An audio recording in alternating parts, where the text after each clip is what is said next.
Hola, ¿cómo están? Bienvenidos a un nuevo capítulo de Bolsillo en Chilevisión Noticias, programa donde revisamos la actualidad económica y financiera del país y donde abordamos distintas temáticas relativas al consumo con tips para ayudarlo a tomar siempre la mejor decisión. En nuestro primer bloque hablaremos de las comunas más demandadas para ventas y arriendos de viviendas en Santiago. Analizaremos con expertos los factores económicos que influyen en esta demanda que produce que cada día sean más las personas que prefieren emigrar de las zonas céntricas de la capital a las más periféricas. Luego hablaremos de los abusos que cometen las empresas de viajes a través de Internet. Analizaremos con expertos el método que utilizan las agencias para prometer atractivos económicos de paquetes de viajes para estafar a las personas con viajes. Así comienza Bolsillo en Chilevisión Noticias. Los precios de seguros automotrices han aumentado por diversos factores como la inflación, menor hallazgo de vehículos robados y el incremento de la delincuencia.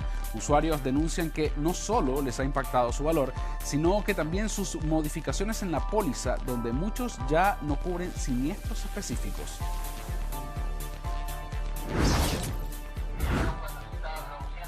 Encerronas, quemas, accidentes. Son conflictos con los que deben lidiar los conductores de nuestro país a lo largo y ancho del territorio. Grandes costos económicos para el dueño del vehículo, que se ha visto más afectado con las alzas de los valores de sus pólizas.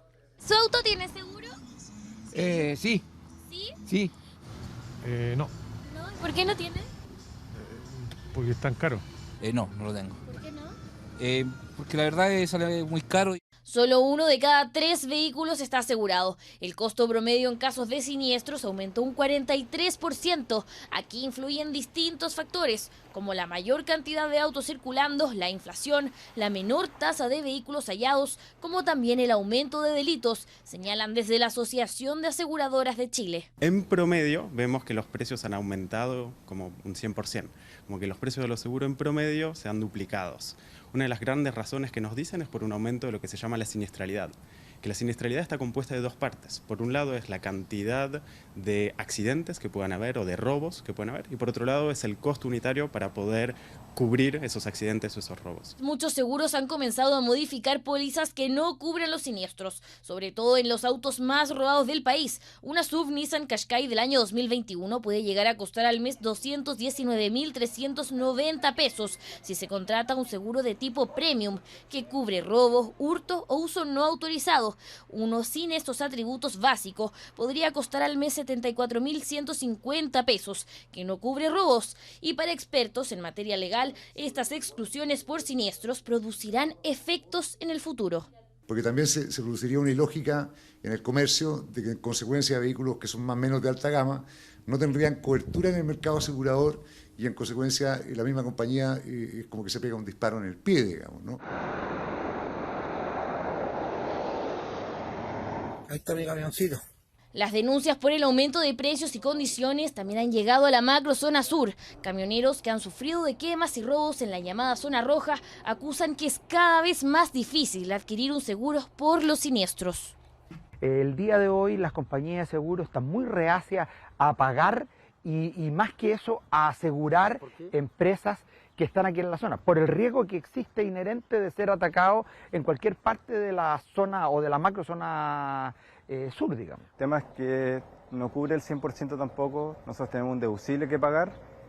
En este momento el tema del seguro funciona que se pagan 50 UF como deducible y cubre solo el 50% del total de la pérdida.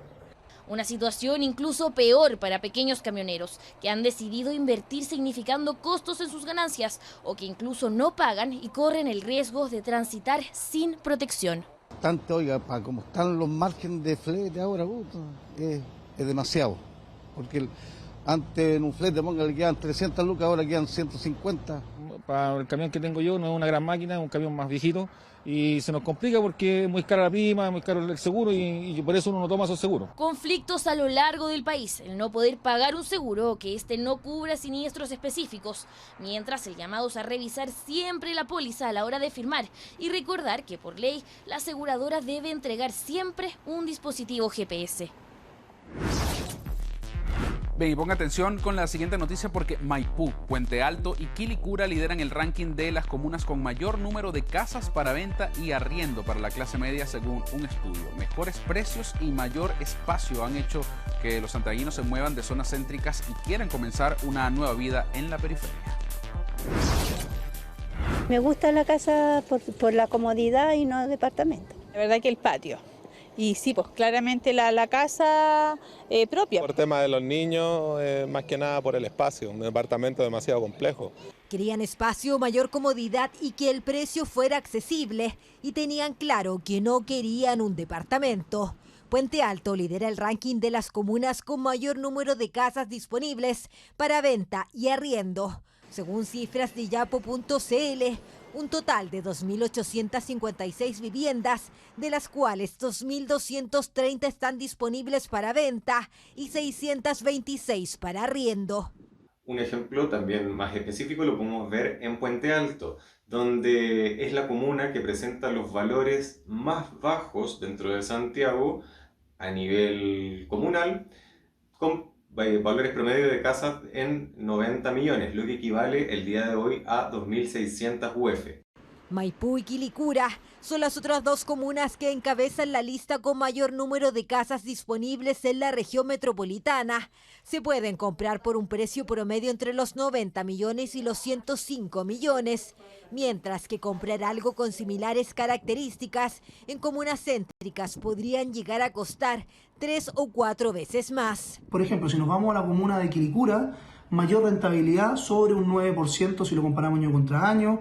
La relación UF metro cuadrado sigue siendo todavía baja, un auge de colegios, jardines, servicios de salud, una mejor conectividad que obviamente hacen que baje el tiempo de traslado de las personas y obviamente lo que se traduce en una mejor calidad de vida. Dentro de la región metropolitana, la mayor oferta disponible continúan siendo los departamentos, en su mayoría propiedades de 1 o 2 dormitorios, precios más bajos y obtener créditos hipotecarios con mayor facilidad han hecho a los compradores inclinarse por esta opción. Las personas privilegian sobre todo cercanía, estar más cerca de los centros urbanos, más cerca de los centros comerciales, más cerca de las redes de metro, redes de movilización, bares, colegios, universidades, lo que hace que tengan una vida mucho más urbana. Y aunque muchos han decidido cambiar su residencia a la periferia para privilegiar el espacio que ofrece una casa, expertos dicen que debería haber una mayor facilidad para vivir en lugares más céntricos. Por lo tanto, lo que hace falta es que la ciudad como un todo decida dónde quiere densificarse, ¿ya? Y que facilite e incentive el desarrollo de proyectos inmobiliarios que permitan a todas las personas de todos los niveles de ingresos vivir en lugares más céntricos. El sueño de la casa propia continúa latente en las familias chilenas. Muchas de ellas no se complican y dejan las zonas céntricas priorizando más espacio, mayor beneficio y nuevas oportunidades. Y para hablar sobre el aumento de los arriendos y compra de vivienda en la región metropolitana, tomamos contacto con Rodrigo Palma, economista y académico de la Universidad Católica. ¿Cómo está, Rodrigo? Bienvenido a Chilevisión Noticias. Hola, Alejandro. Muchas gracias. Buenos días. Bueno, lo veíamos en la nota. ¿Cuáles son estos factores económicos que influyen en que hoy día las personas deciden invertir en una propiedad, sobre todo en la zona sur de Santiago? Bueno, tiene que ver fundamentalmente con que en la zona sur de Santiago el mercado está recién creciendo, están recién aumentando los precios, por tanto aún hay espacio para poder rentabilizar de buena manera esa inversión. Es decir, ¿podemos proyectar quizás que en unos años más esa va a ser una zona preferida para poder, digamos, vivir definitivamente? Sí, bueno, yo creo, o sea, finalmente este es un efecto que se está viendo en todo Santiago, ¿no? Se va generando por zonas donde se van produciendo aumentos en los precios, en la medida que aumentan los precios ya disminuye la demanda y esta demanda se va desplazando, ¿no? Entonces, en algún momento cuando parte un poco este boom inmobiliario, parte en comunas más céntricas como Providencia, Santiago Centro, Ñuñoa, ¿verdad? Y después se ha ido desplazando, San Miguel, y hoy día estamos viendo en lugares como La Cisterna, por ejemplo, que hay un alto boom. Entonces hay un desplazamiento hasta que logre cubrirse gran parte de la población. En este caso, este boom se debe a que en La Cisterna, en la parte sur de Santiago fundamentalmente, hay espacios aún para poder construir a un bajo costo. ¿Y qué posibilidad de compras o créditos existen hoy para invertir en una propiedad de este tipo? Bueno, las tradicionales, ¿no? Fundamentalmente las formas de financiar una propiedad, en este caso, son a través de un crédito hipotecario. Hoy los créditos hipotecarios han tenido un pequeño incremento en las tasas, ¿verdad? O sea, han tenido un incremento importante, pero en comparación a cómo han crecido los créditos de consumo ha sido mucho menor. Y aquí tenemos dos variables, ¿no? Tenemos créditos que son créditos con tasa fija y créditos que son con tasa variable. Hoy día, evidentemente, lo que se aconsejaría es que la gente tomase un crédito con tasa variable, entendiendo que hoy las tasas están más altas y que en el mediano plazo debe tender a disminuir su precio.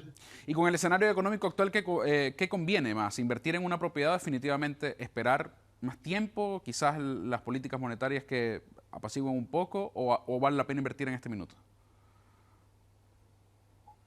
O sea, a ver, lo que pasa es que el mercado inmobiliario en particular tiene algunas complejidades, ¿no? Primero que el precio de las propiedades ha seguido aumentando, si bien ha aumentado a tasas no tan altas como lo venía haciendo en los últimos años, ha seguido aumentando. Entonces, en la medida que tú aplazas la decisión de inversión, vas a poder comprar esta propiedad a un precio más alto. Efectivamente, hoy día las tasas están un poco más altas, pero si logras configurar este crédito con tasa variable, ¿verdad?, seguramente en el mediano plazo este costo va a bajar. Entonces, hoy día lo que habría que hacer es analizar caso a caso qué es lo que conviene más, si realizar una compra hoy día, dependiendo del precio de la propiedad y cómo se observen o cómo se proyecten los precios a mediano plazo, y cómo se comportan las tasas también a mediano plazo. Y definitivamente podría ser, digamos, una posibilidad que las casas o las viviendas en la zona sur de Santiago estén más económicas hoy día, que no hay tanta demanda. Claro, efectivamente, hoy día o sea, si comparamos las propiedades en la zona sur de Santiago con las partes más hacia el centro, evidentemente están a un menor costo, pero esto debiese comenzar a disminuir esta brecha. O sea, ya ha empezado a disminuir en el último tiempo y esta brecha se va a ir acortando en la medida que avance el tiempo, porque insisto, los precios de las propiedades van a seguir aumentando. ¿Y qué sale más rentable? Porque, claro, evidentemente cuando se hacen, digamos, los estudios o las personas hacen el análisis de si aceptar un crédito hipotecario, gestionar un crédito hipotecario, surge la duda también si seguir pagando arriendo o esta modalidad que mucha gente tenía también con respecto de los dividendos, que el dividendo prácticamente se pagaba sola si era una vivienda de arriendo. Pero para vivir, ¿qué sale más conveniente ahora? ¿Comprar definitivamente la vivienda, la propiedad, o seguir arrendando?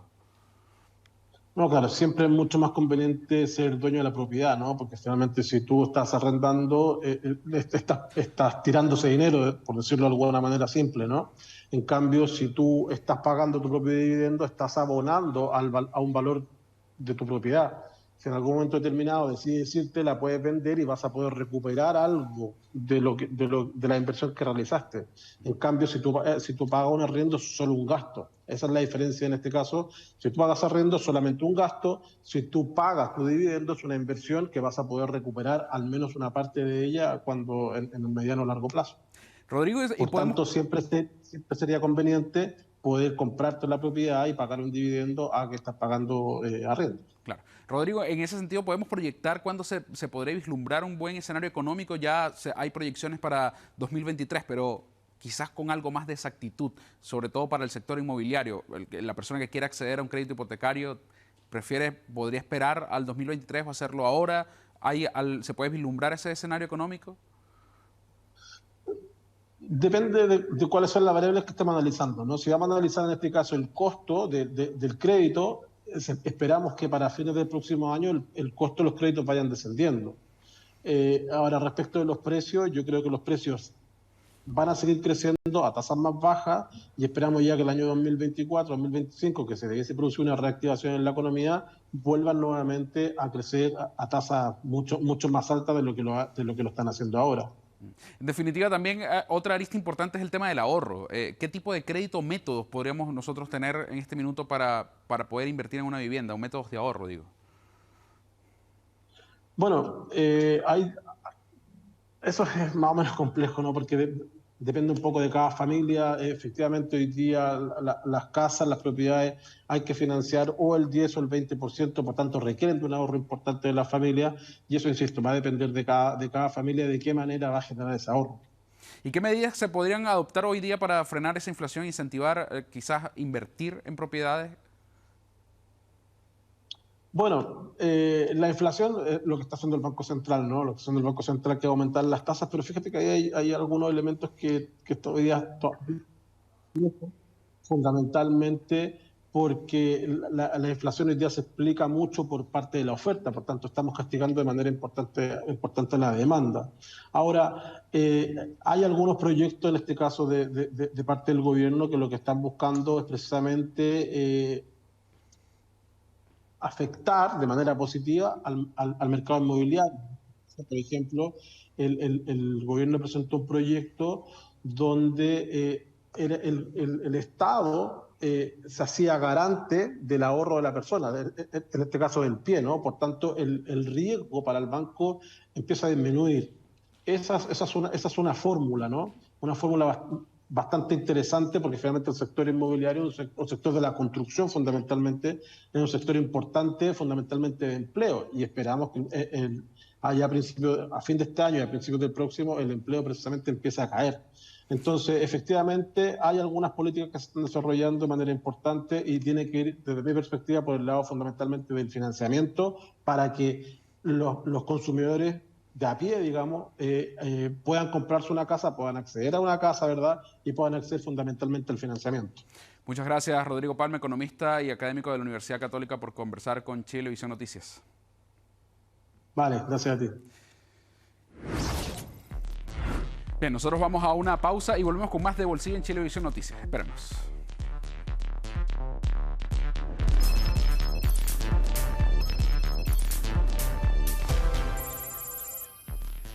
Regresamos a Bolsillo en Chilevisión Noticias para contarles que hace unos días se discutió en la Comisión de Hacienda de la Cámara de Diputados las indicaciones a la reforma tributaria presentadas por el gobierno. Esto mientras un informe de la OCDE respaldó la reforma tributaria al tiempo que reconoció, escuche bien, la baja recaudación que tiene nuestro país en comparación a otros países de la región.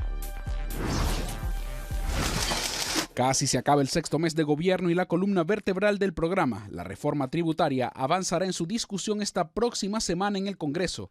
Pero antes, el gobierno recibió recomendaciones de la OCDE, mejorar la productividad y la protección social, así como aumentar los ingresos tributarios para lograr una recuperación sostenible. Es lo que se lee en parte de su informe y el que ya valoraba el gobierno. Cuando uno pide informes, cuando uno prepara informes de organismos internacionales, es tan importante como lo que se valore positivamente de lo que existe en el país, también es importante las recomendaciones de cosas que se deben mejorar. Aunque el informe de la Organización para la Cooperación y el Desarrollo Económico valora la recuperación que ha tenido Chile después de los meses más duros de la pandemia, también admite que el COVID obstaculizó los avances para reducir la pobreza y las disparidades sociales. Apunta y aplaude a las reformas planteadas para construir un sistema tributario más justo, recomendación que selló el propio presidente Boric con un tuit durante la jornada del sábado.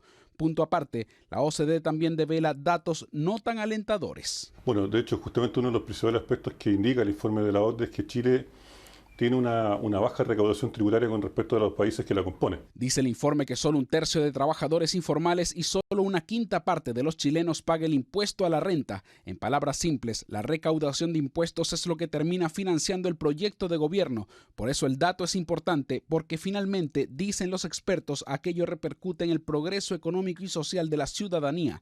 Parlamentarios, mismos que tendrán que debatir las indicaciones del proyecto de reforma tributaria del gobierno, también evalúan las recomendaciones de la OCDE. En general, el informe de la OCDE viene a respaldar esta reforma tributaria progresiva que dice que los que más ganan tienen que pagar más para tratar de generar un poquito de justicia social. No es muy buena la recomendación, hay que tomarla en cuenta, eso sí, pero no es un espaldarazo al ministro, sino que son llamados de atención de ciertos puntos de la reforma tributaria, ¿cierto?, que le llaman la atención a la OECD. Respecto de aumentar los ingresos tributarios, hay quienes cuestionan la recomendación. Ahí creo que es un tema más delicado, porque creo que los sectores económicos en nuestro país de clase media hoy día no están en condiciones de pagar más impuestos. Plantea que más gente debe pagar impuestos, que solo un 25% lo hace de un total del 100%, pero ahí vienen las otras preguntas.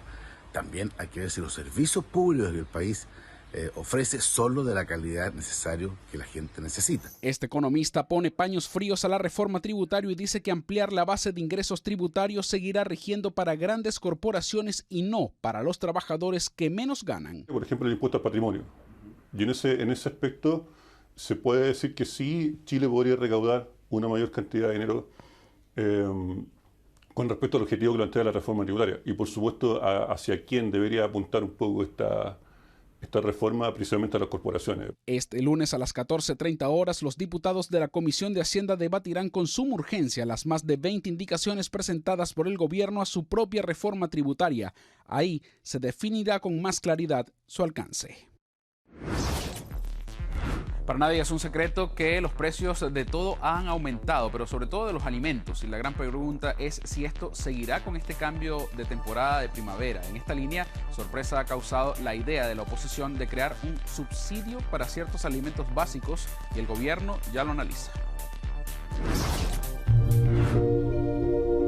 Con la primavera, los aromas de las flores y nuevos colores de verduras y frutas de temporada. Pero ya con tantos meses de inflación, ¿será primavera en nuestros bolsillos? Por lo general el limón es caro, ya septiembre, noviembre y enero es caro el limón. Poca producción, poco limón y se consume demasiado limón en Chile. Un producto que sube. Hay cosas que están más caras, el tomate está barato. Está 7.000 pesos como en 6 paltas. Los huevos 7.000 pesos también. Entonces, todo esto ya llevo como 50.000 pesos. Está muy alto el precio. La verdura, los choclos, o sea, todo es disminuyendo lo que comprábamos antes, 6 y así. Todos estamos viviendo el día a día. Solo en verduras y frutas, porque ya en agosto la canasta básica de alimentos llegó a cerca de 60.000 pesos, con un alza de la mayoría de los productos de en promedio de 2,4%.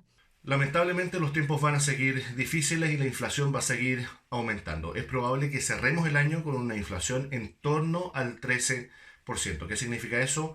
Que los alimentos, los servicios básicos o el transporte van a seguir subiendo. Por eso un grupo de diputados propuso crear un subsidio a productores de alimentos para así evitar que continúe esta alza de precios. Estamos, ¿cierto?, impulsando esta iniciativa, pidiéndole al Ejecutivo que apoye, ¿cierto?, esta iniciativa de presentar un subsidio, ¿cierto?, para las personas para los productores que producen los alimentos de la canasta básica. Ya que ahí está, lamentablemente, esto está perjudicando, ¿cierto?, a las familias. La iniciativa apunta a otorgar un apoyo fiscal a las personas naturales y jurídicas que hayan informado inicio de actividad relacionada directamente con la producción de componentes de la canasta básica. Esto evitaría que posibles aumentos de precios lleguen a los consumidores finales. En el gobierno tiene para las familias más vulnerables un aporte en torno a los 9.000 pesos por persona mensuales que se van sumando para contener en parte el precio de los alimentos, y esta medida está en análisis por parte de las autoridades de Hacienda. Propuesta que desde los propios agricultores y productores reciben con positivismo. Maravilloso que nos ayuden, porque con todo esto que está pasando, pero dice, oye, pero ¿por qué está tan caro el camote o los hinojos? Es por eso, porque todas las materias primas subieron. La semilla, todos los fertilizantes, todo subió. ¿Y eso usted lo traspasa al precio? Sí. Sí, buenísimo en ese caso, claro, porque también es una ayuda para nosotros no encarecer tanto el producto. Pero mientras los precios siguen altos, algunos incluso ya se animan a cultivar sus propios huertos para al menos ahorrar en algunos productos. Por ejemplo, así.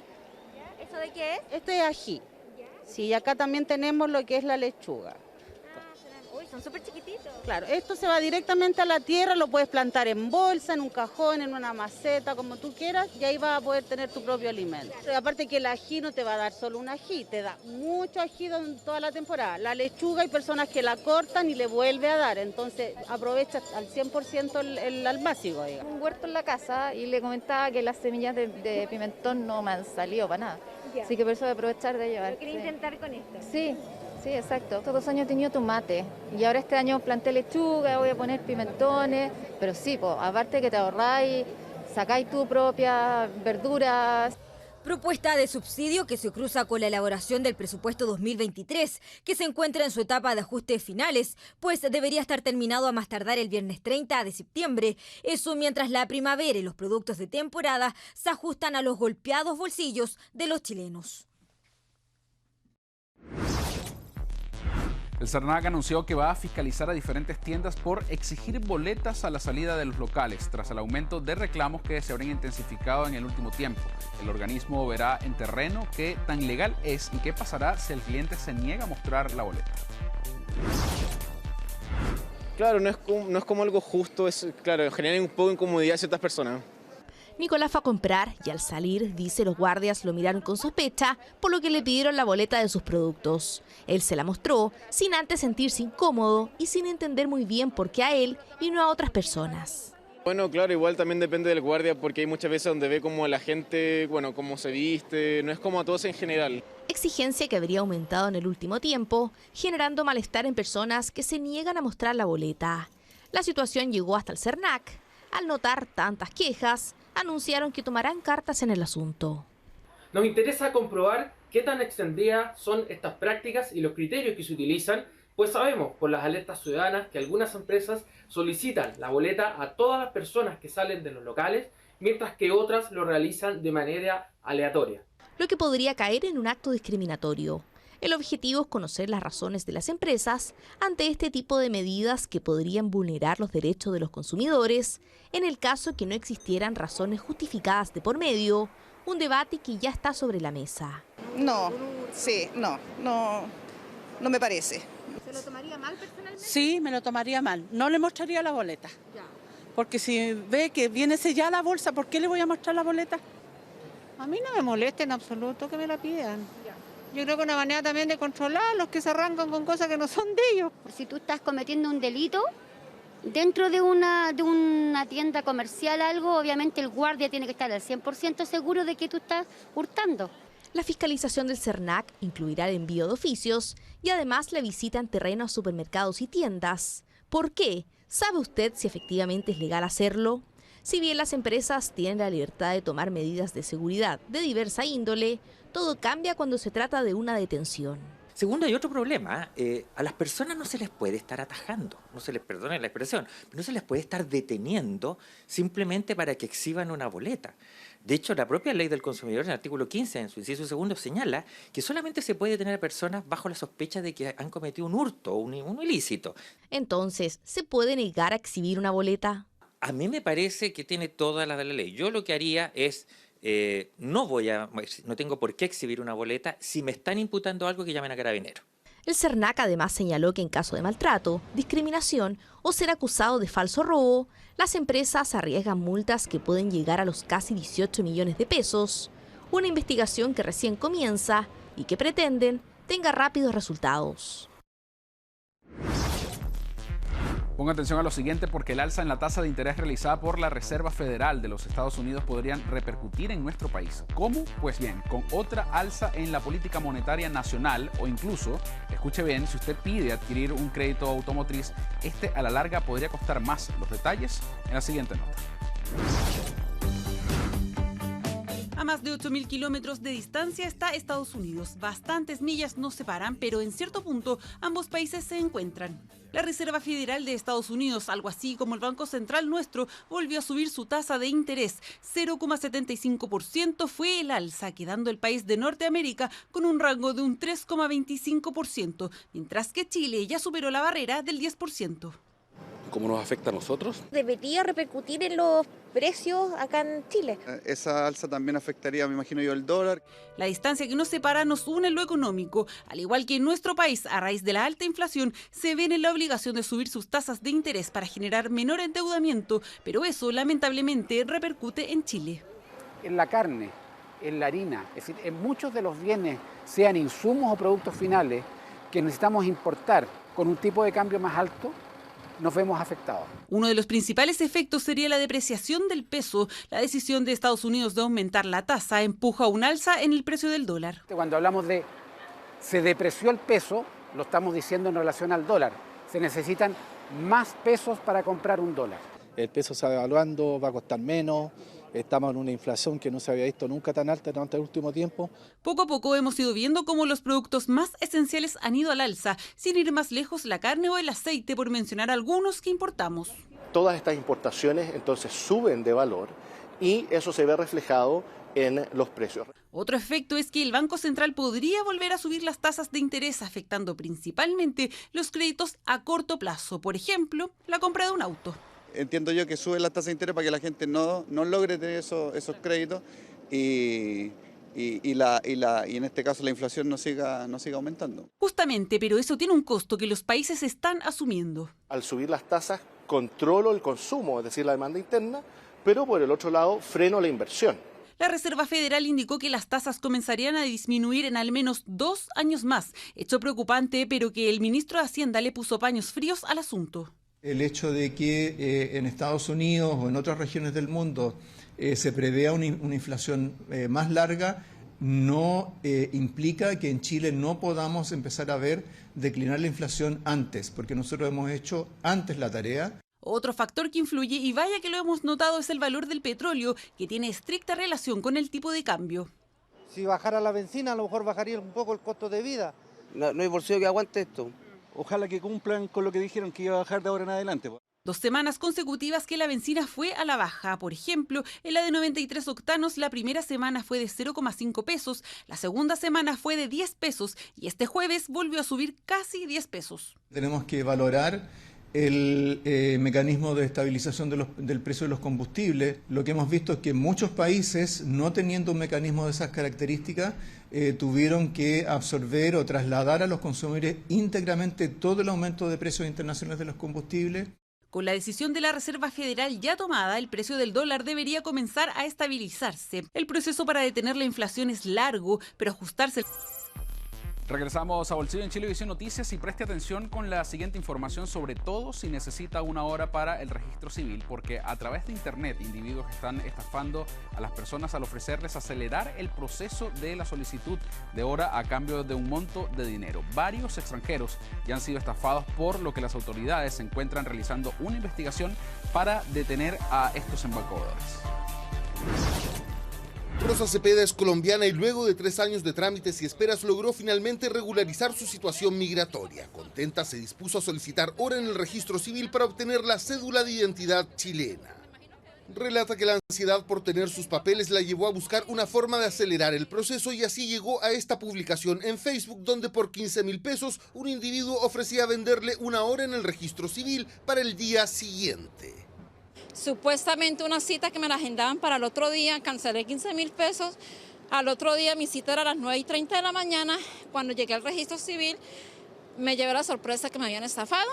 Y como Rosa, se han multiplicado los extranjeros que han caído en este cuento del tío. Llegan al registro civil y se dan cuenta que han sido engañados.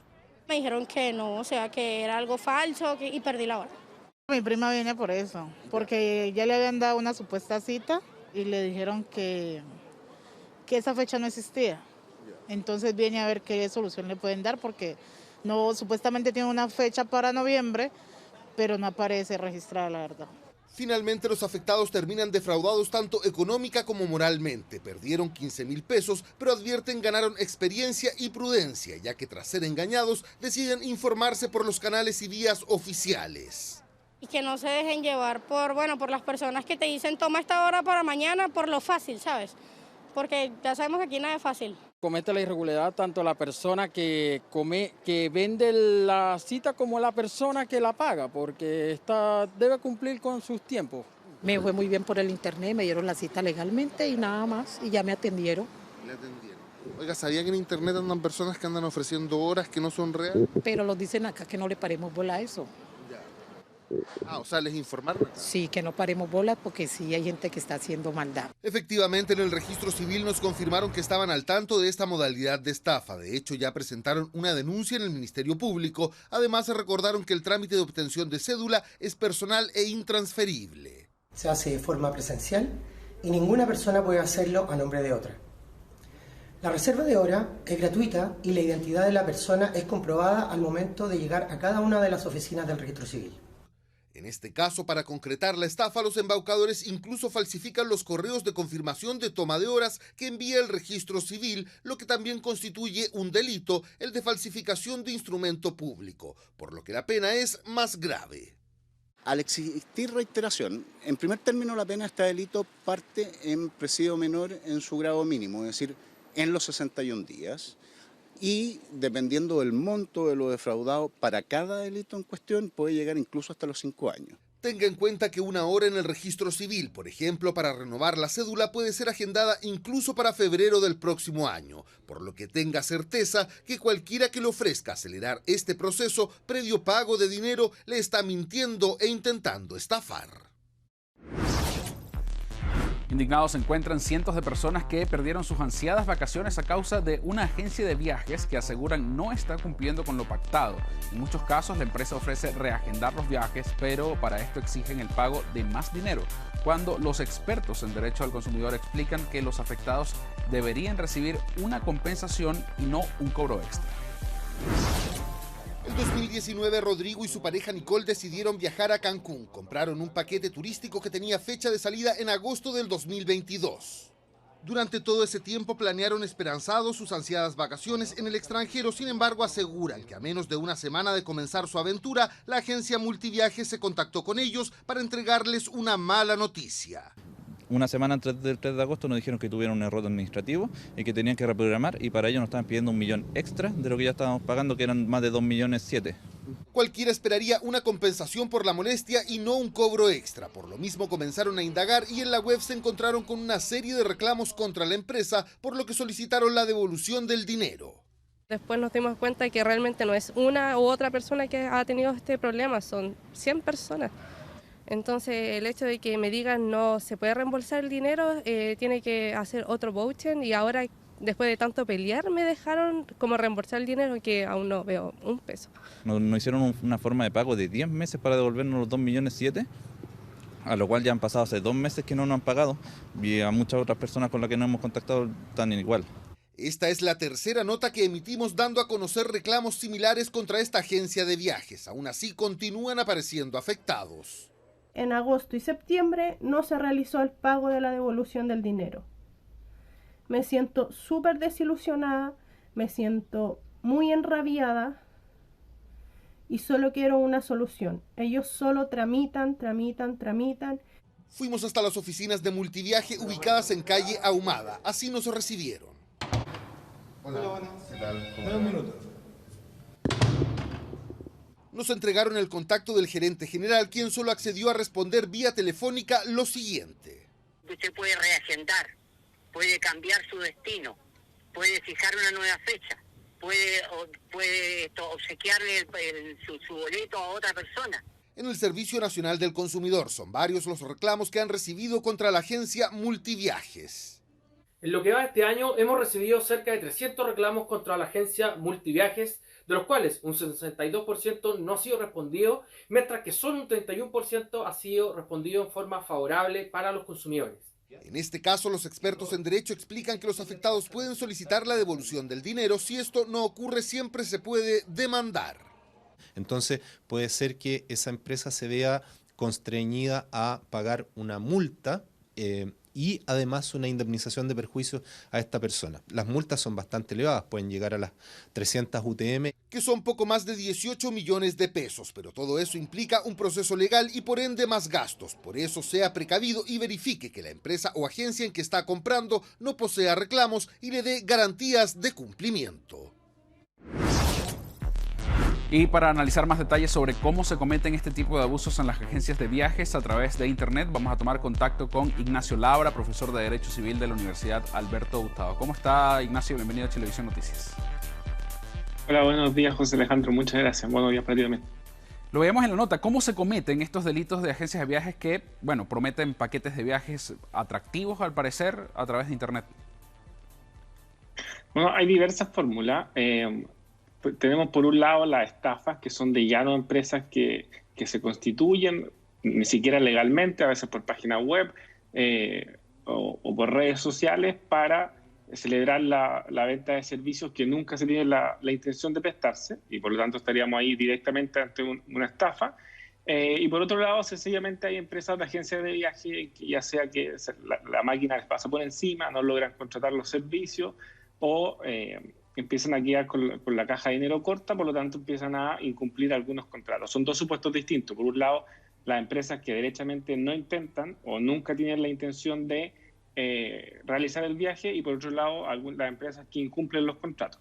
¿Y es común este tipo de abusos? Es decir, esta modalidad de cobrar algo extra por reagendar boletos o todo el paquete turístico, ¿se está dando comúnmente actualmente?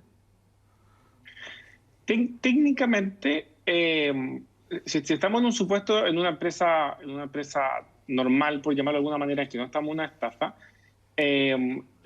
suele tener costos asociados el reagendar los viajes, toda vez que uno sabe los viajes uno los compra con anticipación, los precios van subiendo y los precios van variando. Sin embargo, si es que los errores se producen por culpa de la empresa, que no logró agendar, que tuvo problemas con el hotel, que tuvo problemas con la aerolínea, quien debe costear esos mayores costos, que en efecto existen, es la agencia de viaje propiamente tal, y no el consumidor. ¿Cómo podemos identificar este tipo de agencias de viajes que prometen, bueno, estos paquetes de viajes falsos a través de Internet? ¿En qué debemos fijarnos? Bueno, hay varios factores. Hay empresas, hay estafas que lo hacen mejores que otros, por supuesto, y que es casi imposible darse cuenta, pero hay pequeños tips. Por ejemplo, ver la data de antigüedad de las redes sociales. Hay páginas, hay agencias que tienen redes sociales que no tienen más de un mes de antigüedad, que tienen muchas fotos, pero que la primera foto no tiene más de un mes. Hay distintas páginas en las redes sociales o reclamos.cl, por ejemplo, en la cual nosotros podemos revisar si es que las empresas cuentan con opiniones negativas de parte de otros consumidores que han vivido experiencias similares. Y además tenemos los canales oficiales o institucionales que le corresponden al CERNAC, en donde podemos encontrar el boletín de empresa, que es un registro que lleva de todas las empresas, y hay un apartado especial para agencias de viaje, en la cual nos indica el comportamiento de las empresas en relación a los reclamos. Y el muro de alerta ciudadana, que es probablemente uno de los mejores sitios que recomiendo visitar, en el cual constantemente la gente está alertando a los demás ciudadanos de posibles estafas o posibles infracciones a los consumidores. Es decir, por lo menos una búsqueda rápida antes de quizás comprar o acceder o incluir los datos de la tarjeta de crédito o de débito en Internet, una búsqueda rápida podría servir, ¿no? Vemos ya opiniones distintas de la agencia de viajes que estábamos mostrando en la nota. Sí, efectivamente. Y otra cosa que se da bastante en estos casos, y aquí el llamado es derechamente a no hacerlo, es no celebrar contratos en el mismo día en que se realiza la oferta.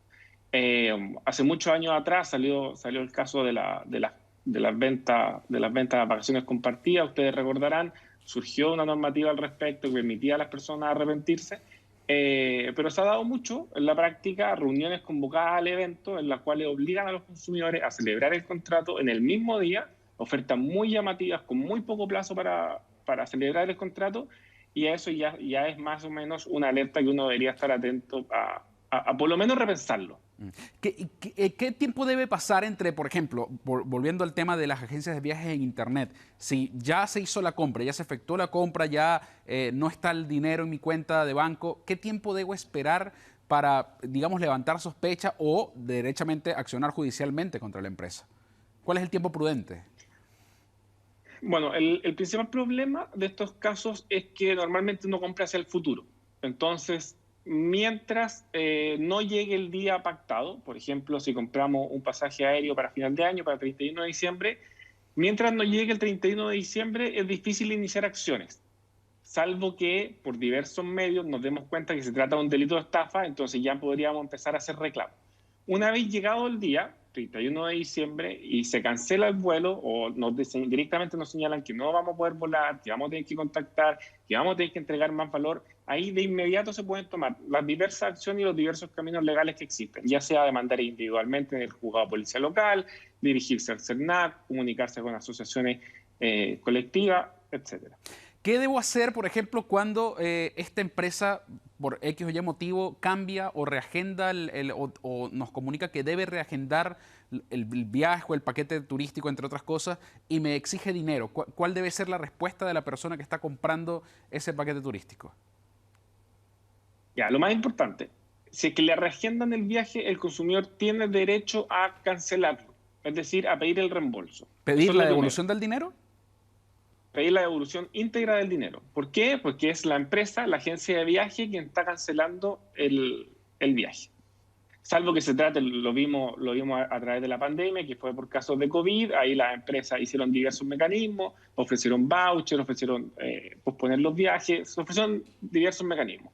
Pero si no hay ninguna situación extraordinaria y sencillamente la agencia pospone el viaje o empieza a exigir más dinero, el consumidor lo primero que tiene que saber es que puede exigir la restitución del dinero. Y eso es lo más básico. Si se niegan, por ejemplo, si se niegan a dar la devolución del dinero. Si se niega, empiezan los caminos legales. Y, nuevamente, son juzgado policial local, iniciar una acción judicial propiamente tal, o dirigirse hacia el CERNAC para intentar solucionarlo de manera extrajudicial primero y luego ver si es que el CERNAC toma acciones al respecto. Es decir, ese, digamos, es el canal regular. ¿Hay alguna forma, digamos, de accionar mucho más rápido? No sé, contratar a algún abogado que, digamos, tenga conversaciones directas con la agencia de viaje, o qué hacer si de plano la agencia de viajes desaparece. ¿Seguir ese mismo conducto regular?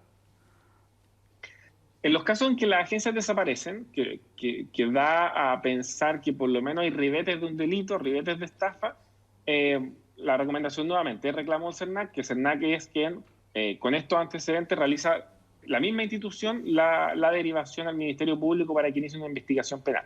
Y así nosotros no tenemos que estar involucrados, además que para los consumidores siempre suele ser un poco más ajeno dirigirse a la Fiscalía, al Ministerio Público. Entonces, en esos casos, mejor derivar directamente al CERNAC, que tiene un convenio con el Ministerio Público. Ignacio, repasemos qué debo tomar en cuenta para quizás, o cuáles son las alertas que van a decirme que esto podría ser una estafa. Entonces, lo primero, precios u ofertas extremadamente buenas. Recordemos que los precios son más o menos estables, por lo tanto, un paquete turístico, un precio demasiado bajo, debería por lo menos hacerme sospechar. Páginas web creadas de manera reciente, con poca antigüedad, lo mismo.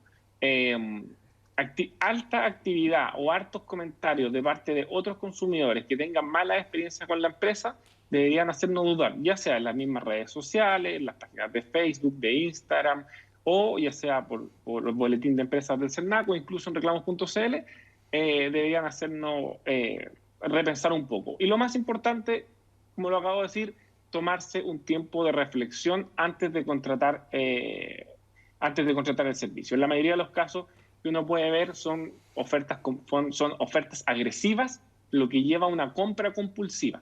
Entonces, evitando la compra compulsiva, uno puede disminuir por lo menos la tentación de caer en esta estafa.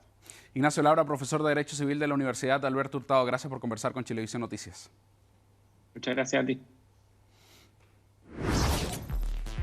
Bien, de esta forma terminamos este capítulo de Bolsillo de Chilevisión Noticias. Los invitamos a que sigan en nuestra programación y que revisen más información sobre este y otros temas en nuestro sitio web chbnoticias.cl, en nuestras redes sociales y también en pluto.tv. Continúen con nuestra sintonía. Nos vemos en un próximo capítulo. Que estén muy bien.